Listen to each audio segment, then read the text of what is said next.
The U.S. House of Representatives approved Thursday the controversial tax and spending cut package pushed by President Donald Trump, who proudly called it the One Big Beautiful Bill. With 218 votes in favor and 214 against, the Republicans managed to overcome the Democratic opposition. The White House already celebrated the result, calling it a victory. It was then announced that the president will sign the new law on Friday, the day the U.S. commemorates its independence, at 5 p.m. local time. With this package, the president seeks to implement a series of domestic reforms related to taxes, cuts, and state spending aimed at priority sectors such as health, immigration, defense, industry, environment, and energy.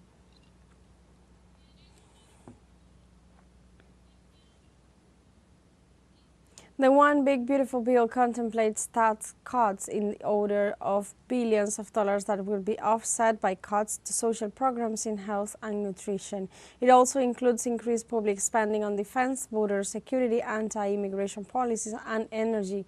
The One Big Beautiful Bill would cut food aid to nearly 5 million people.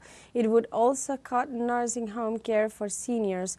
Moreover, it would increase the national debt by 3.25 trillion US dollars and cut taxes on billionaires by 1.3 trillion US dollars. It would make it even easier to buy silencers and firearms.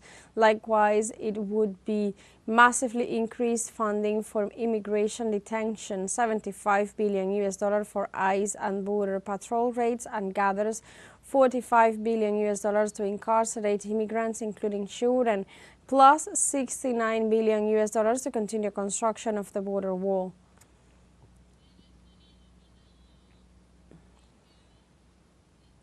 Earlier today, the minority leader of the U.S. House of Representatives, Hakeem Jeffries, opposed to the Big Beautiful Bill proposed by the U.S. President Donald Trump.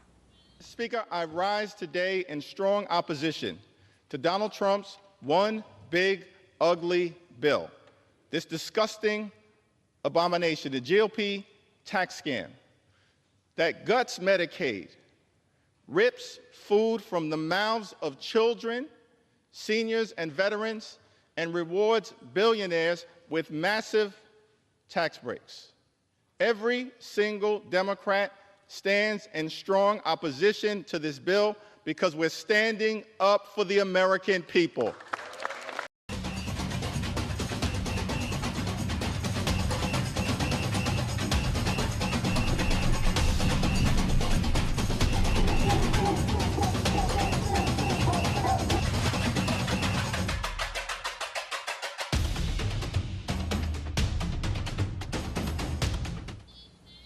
St. Vincent and the Grenadines continue to celebrate Vincent Mass, most important traditions and carnival seasons in the Caribbean. Let's go live with our special envoy, Belén de los Santos, who is in country to have all the latest information on these celebrations. Welcome, Belén. Hello, Luis. Again, such a pleasure to be with you once more from St. Vincent and the Grenadines, specifically from Arnos Vale, just a few kilometers away from Kingstown. We've been touring the city and really enjoying this carnival that is underway, this carnival that is Vinci Mass, and that is heading into the most important days. Actually, today, Thursday, is one of the most important celebrations, and we've been talking about how the preparations were getting ready. We were in Kingstown, downtown Kingstown last night, and we can definitely say that many people did not get any sleep last night, and not because of partying, but because of that preparations, last minute costumes, last minute rehearsals as well, because the main events are coming, and those events are competitions, band competitions. We are going to have the Steel Band and the Steel and Glitter Festival featuring the Steel Band competition and also some masquerades. So the costumes meet the percussion, meet the music in general in this big celebration that is always highlighting the cross of this identity, diversity, and cultural heritage that we are working with and really living with here in St. Vincent and the Grenadines. Yesterday, as we were saying, we talked to Ali from the Nelson Flock, one of these mass bands that we were sharing with you. The bands are the groups that prepare and then compete in this carnival. They compete with their own costumes, with their own storytelling. They were telling us a little bit about this tradition and also the importance of the artisan work that goes into this tradition, and also that the carnival here in St. Vincent and the Grenadines has a specific characteristic, and that is that they are trying to tell a story in the streets. That's what Ali was telling us. Let's listen to her a little bit. Everything is made from hand. So what we do is do traditional masks to depict, as my colleagues say, a storyline to tell on the streets of Kingston. So you can watch it and say, oh wow, yes, we have this. Oh yes, this do happen. It may not come the way you expected or think it will come, but then when you see it, you said, wow, I didn't expect it to come that way. What we try to do, as we say, depict a storyline, and this is something we try to maintain. It is not what we find the young people want. This is, and it's hard because we have been trying, not just this band, but other bands, the umbrella of bands have been trying on numerous occasions to get back into the primary level and work with the children coming up so they can then do the hands-on in terms of sketch. You know what I mean? Come, you sketch it, let me see if you can build it. How best you can come and build it within a mass camp. How best you can take cardboard and turn it into something. It is hard. People find it's hard, but once you get the hang of it, you love it.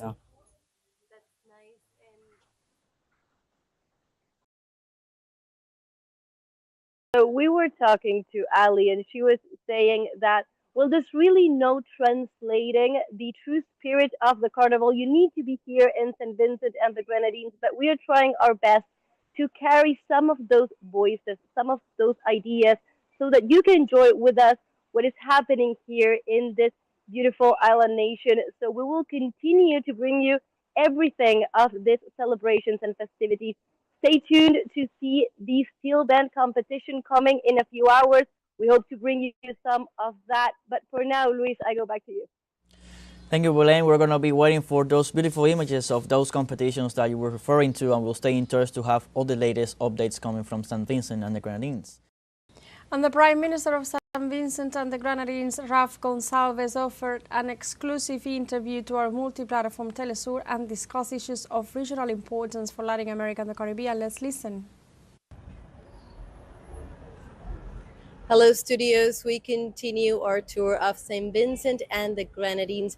And in this case, in Kingstown, we are very honored to be joined by Prime Minister Raf Gonsalves at this moment. Thank you so much, Prime Minister, for joining us here in teleSUR. Thank you very much for having me.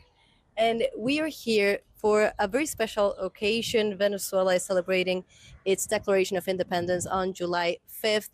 And St. Vincent and the Grenadines has always been in favor of boosting those ties of solidarity, of integration in the region, even in a moment in time in which major powers are doing a lot of things against those ties of solidarity. Why is it important to continue those efforts?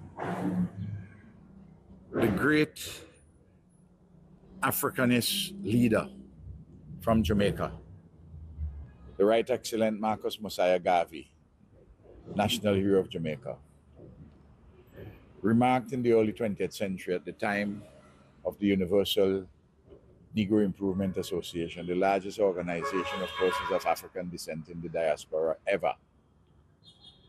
He said, in a very summary way, if you want to go fast, you go alone. If you want to go far, you go together. But when you go far together, you end up going faster than if you go alone.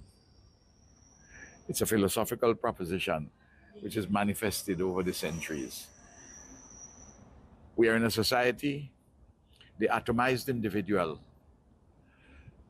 the apotheosis of the atomized individual, the highest point of the atomized individual is the American Howard Hughes, who ended up as a pathetic figure. Whereas the solidarity of Chateaubriand, of Bolivar, of Marty, of Fidel, of Chavez. That is what brings true benefits to a community. An individual alone can't build a house. An individual alone may be able to print, may be able to paint something, but for it to reach a wide audience, it needs a number of persons to help disseminate it, and so on. Community effort. Absolutely. So you ask me, that's why we are in CARICOM. That's why we are in the Organization of Eastern Caribbean States. That's why we are in the ALBA, different circles of regional integration. That's why we are in CELAC, the Community of States of Latin America and the Caribbean, which is a wider hemispheric regional entity. And we are in all of these bodies, and they all have points of relevance and contact with each other. Alone, we're not going to go far. We have to work together.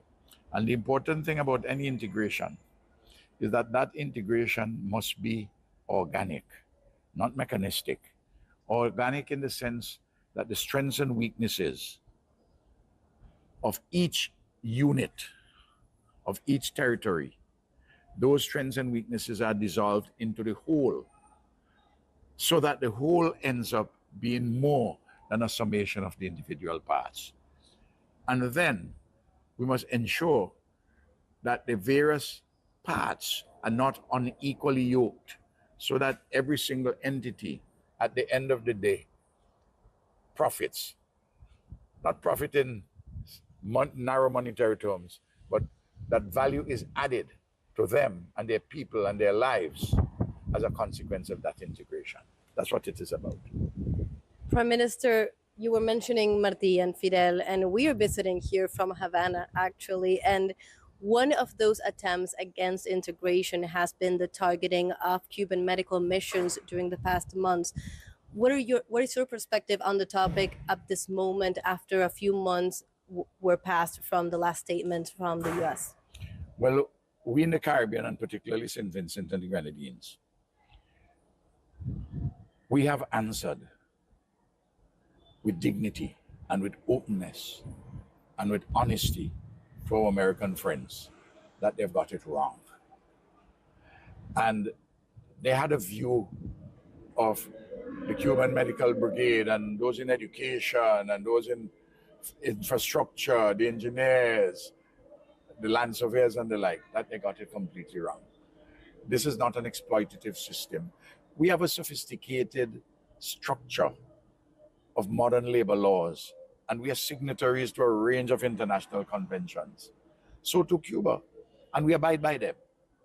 There's no exploitation taking place here. There's no human trafficking. If you go around and you talk to the Vincentian people, and you talk to the Cubans themselves, I don't have to go through the details here. I give you what is the summary conclusion. And I think that the Americans are satisfied with what we are doing and what we have said. And I've been an open book on it.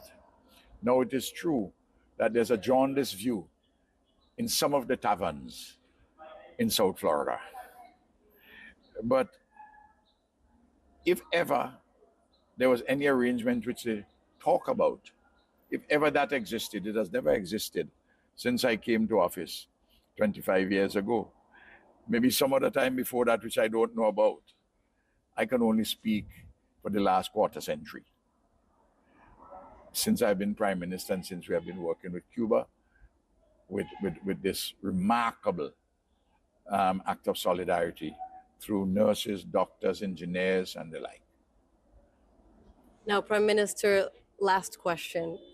What brings us here is Vincemas, and we are trying to capture the spirit of the carnival and take it and share it with the rest of the region and the South American continent as well. It's magnificent music. Exactly. So and songs of all type, calypsos and soca, and steel band and mass. It's unique. There's a generalized carnival throughout the whole of Latin America and the Caribbean, but we have our unique flavor, and I hope you get to take in some of it. And you will see as we go about, people interacting with love. This is a land and an era of peace. And that's why I support very strongly President Maduro's quest to have a campaign for peace and against war. And that's why St. Vincent and the Grenadines, we became the locale of the Argyle Declaration, which brought Guyana and Venezuela together, along with other CARICOM countries and Brazil and so forth, so that whatever dispute and challenges they may have, we settle them peacefully. Right now, I am coming to the 214th anniversary of the founding of the Republic of Venezuela. I'm coming from the Southern Grenadines, where I just had a farewell lunch with 40 members of the Guyana Defense Force who came here to help us over the last 3 months to rebuild homes. Venezuela has helped in innumerable ways. I've just come from an event involving Guyanese. My brothers and sisters there. I'm here now with my Venezuelan brothers and sisters. We are one. Whatever difficulties we have, we sort them out in peace, not in war, in solidarity.